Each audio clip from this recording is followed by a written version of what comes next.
الحمدللہ رب العالمین الصلاۃ والسلام علی رسولہ الکریم۔ السلام علیکم ناظرین اکرام۔ یسرنا القرآن نام کے آسان تفسیر کا یہ لیسن نمبر 2.133 ہے، یعنی دوسرے سورے کا لیسن نمبر 133۔ تھیم ہے سورہ بقرہ آیت نمبر 126۔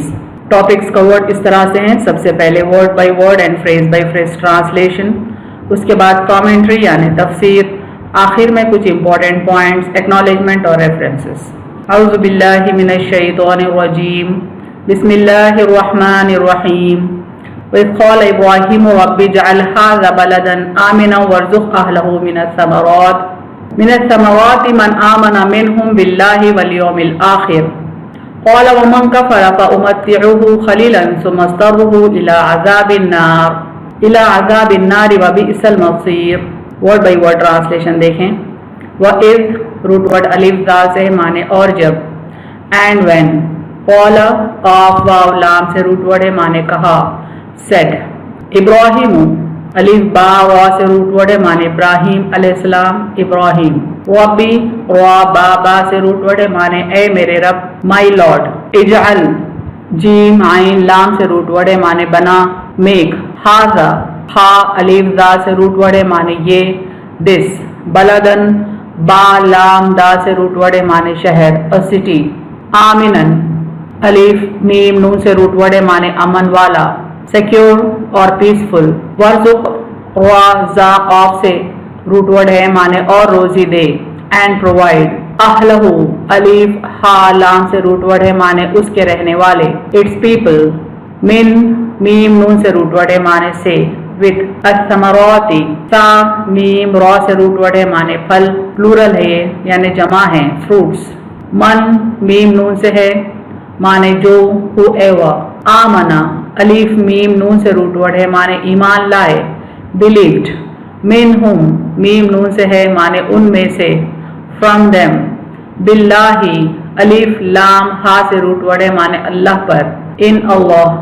والیومی یا واو میم سے روٹ ورڈ ہے معنی اور دن، اینڈ دا ڈے۔ الآخری الف خا را سے روٹ ورڈ ہے معنی آخرت، دا لاسٹ اور ہیئر آفٹر۔ قال قاف واو لام سے روٹ ورڈ ہے معنی اس نے کہا، ہی سیڈ۔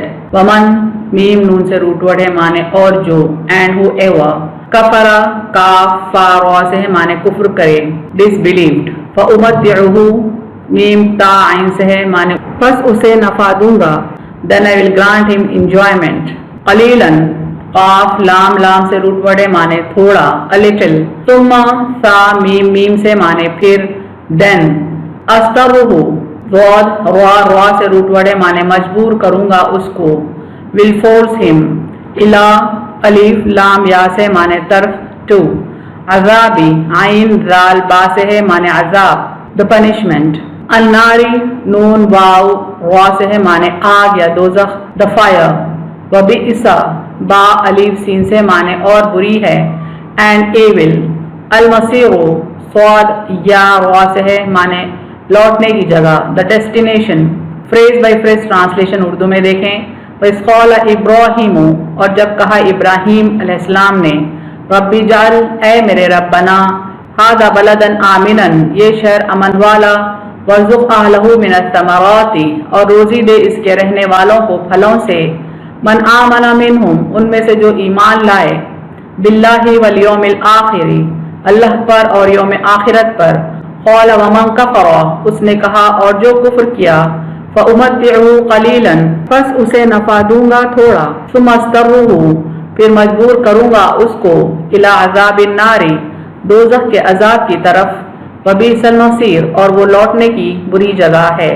مکمل ترجمہ دیکھیں اس آیت کا۔ اور جب کہا ابراہیم علیہ السلام نے، اے میرے رب بنا یہ شہر امن والا اور روزی دے اس کے رہنے والوں کو پھلوں سے، ان میں سے جو ایمان لائے اللہ پر اور یوم آخرت پر۔ اس نے کہا اور جو کفر کیا، پس اسے نفع دوں گا تھوڑا، پھر مجبور کروں گا اس کو دوزخ کے عذاب کی طرف، اور وہ لوٹنے کی بری جگہ ہے۔ Phrase by phrase translation English میں دیکھیں۔